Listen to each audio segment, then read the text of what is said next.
Hello नमस्कार, मैं सचिन गणितज्ञ ग्लैड्स टेक में आपका स्वागत करता हूँ एक नई ट्रिक के साथ। यदि एक कमरा दिया है और उसकी लंबाई चौड़ाई अपन को दी गई हो, लंबाई और चौड़ाई दी गई हो तथा अपन को दरी की लंबाई पूछी हो या दरी की चौड़ाई पूछी हो, तो अपन इसके माध्यम से आसानी से निकाल सकते हैं। इसके लिए एक ट्रिक होती है। क्या होती है? ट्रिक होती है ये होती है लंबाई बराबर, मतलब हल लिखेंगे तो लिखेंगे दरी की लंबाई बराबर, तो दरी की लंबाई बराबर, दरी की लंबाई बराबर क्या होता है? कमरे की चौड़ाई, कमरे की चौड़ाई, कमरे की चौड़ाई गुणित कमरे की लंबाई, कमरे की लंबाई बटे कमरे की चौड़ाई गुणित कमरे की लंबाई गुणित बटे क्या होगा? दरी की चौड़ाई, दरी की चौड़ाई, जो भी चौड़ाई इसकी दी गई हो। यदि लंबाई पूछे तो चौड़ाई यहाँ चले जाएगी, लंबाई यहाँ आ जाएगी। बस मान रख देते कमरे की चौड़ाई कितनी है? 20 गुणित 12 बटे 75। देखो ये सेंटीमीटर में है, इसको मीटर में बदलेंगे तो ये हो जाएगा 0.75, या पॉइंट को हटाएंगे तो ये हो जाएगा 20 गुणित 12 बटे 75 गुणित 100। ठीक है, चलो अब इसको हल करेंगे तो ये हो जाएगा 25 चौके 100 और 25 तिया 75।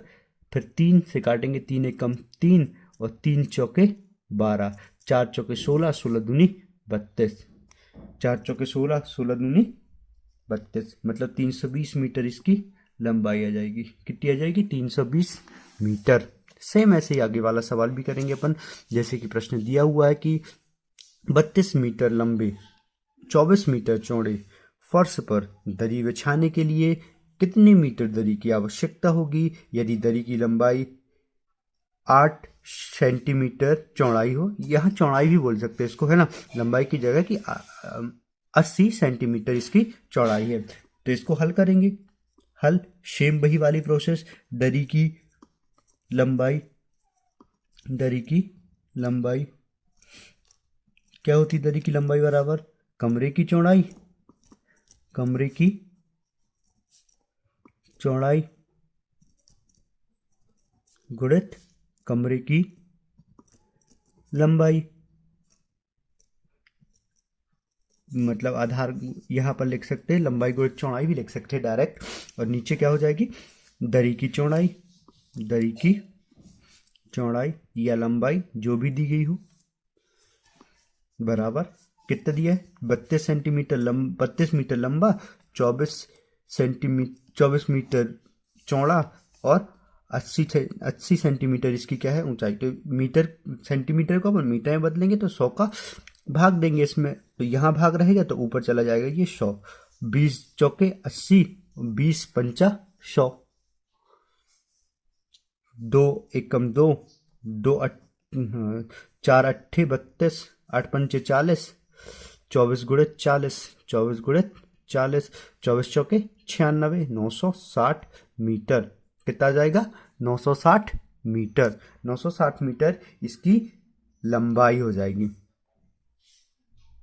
सेम ऐसे ही अगला सवाल दिया गया है कि 40 मीटर लंबे एवं 32 मीटर चौड़े फर्श पर दरी बिछाने के लिए कितने मीटर दरी होनी चाहिए यदि दरी की चौड़ाई 80 सेंटीमीटर हो एवं दरी 20 रुपए प्रति मीटर की दर से हो। मतलब अपन को अब क्या बताना है? अपन को बताना है लागत कितनी होगी, है ना। तो सबसे पहले तो अपन वही लंबाई निकालेंगे और लंबाई में 20 का गुणा कर देंगे। चलो हल लिखते हैं। क्या करेंगे? सबसे पहले दरी की लंबाई ही निकालेंगे। दरी की लंबाई बराबर क्या होती है? दरी की लंबाई ये होती है कमरे की चौड़ाई, कमरे की चौड़ाई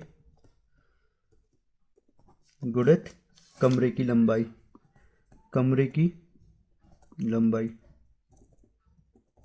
बटे दरी की चौड़ाई, दरी की चौड़ाई।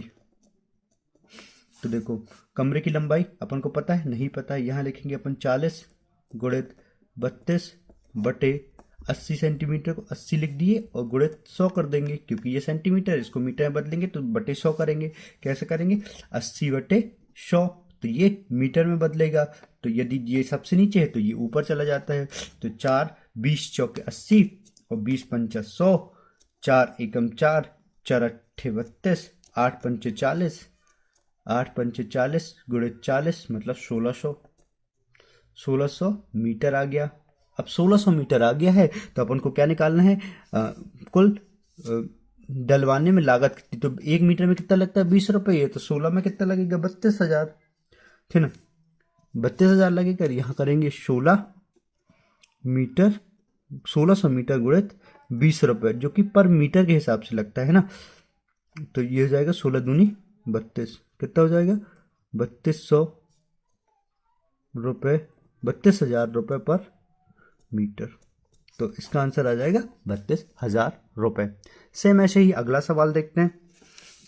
ये देखिए, जैसे कि प्रश्न दिया हुआ है, 50 मीटर लंबे एवं 42 मीटर चौड़े फर्श पर दरी बिछाने के लिए कितने मीटर दरी होना चाहिए यदि 25 चौड़ाई कितनी हो? 25 सेंटीमीटर हो, एवं दरी 20 रुपये प्रति मीटर की दर से फर्श पर डलवाने में कुल कितना खर्च आएगा? तो इस सवाल को आप हल करके दिखाएंगे कमेंट्स में, इसका आंसर बताएंगे कि कितना होगा। Thank you.